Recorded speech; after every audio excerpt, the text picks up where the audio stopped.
Now let's calculate feeder number 5.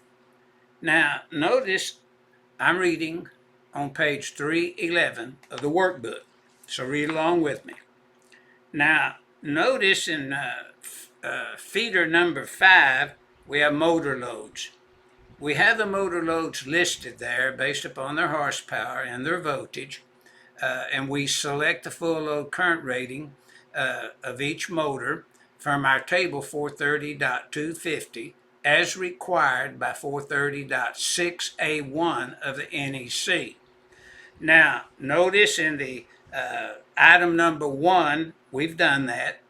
We've totaled all the motors with the 25% increase rule, and we come up with 588 amps basically.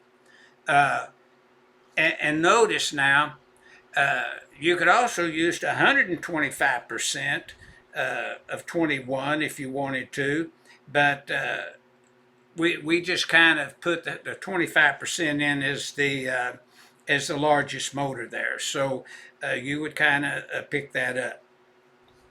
Now, looking at item number 2, then we're wanting to size the THWN copper conductors in a parallel hookup, and we're basically wanting to know how many 3/0 we would need. So in step 1, we do the math and we come up with 2.94, which would mean 3 parallel conductors in parallel, and it'd be 3/0, 3 of them.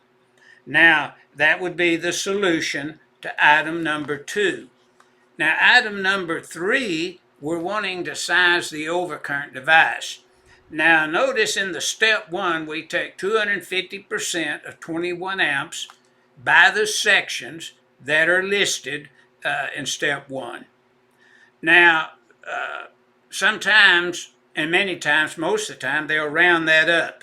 They'll round up from 52.5 to 60 amp overcurrent device, add up the other full load current ratings to that value, and notice we come up with 611 when we add all the other loads together.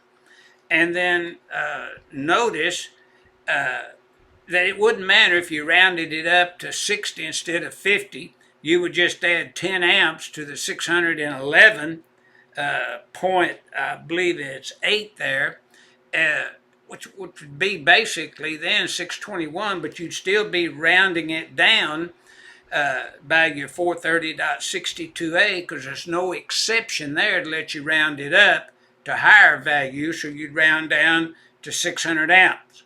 So the overcurrent device would be 600 amps, and you would have basically 3 3/0 conductors in parallel, and 3 times 200 would be 600. So that's why we kind of rounded it down. You would have a 600 amps protecting your conductors and your equipment there.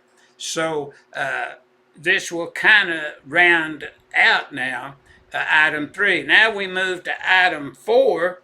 In item 4, we're just simply showing the sizing of the grounding electrode conductor based upon the KC mill rating or circular mill rating of the conductors. And notice when we do the math in step 1, you come up with 503.4 KC mill, and going to your table 250.66, that would be a 1/0.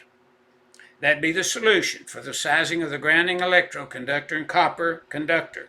Now, next we would size the supply side bonding jumper, and notice it would be the same. We would just move to table 250.102, C as in car 1, and based up again upon the 503.4 KC mills, it would be a 1/0 also that would be selected for the supply side bonding jumper.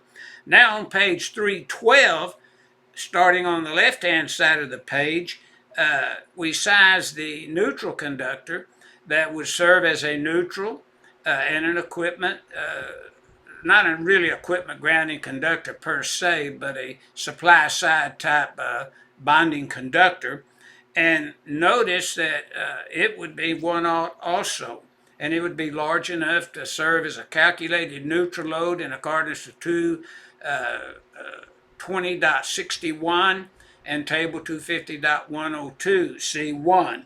And basically, that is the procedure for calculating those items that are needed in the calculation after it's performed based upon the questions asked. And I think this procedure will show you how that particular calculation and the components were selected based upon code references that are under each calculation procedure.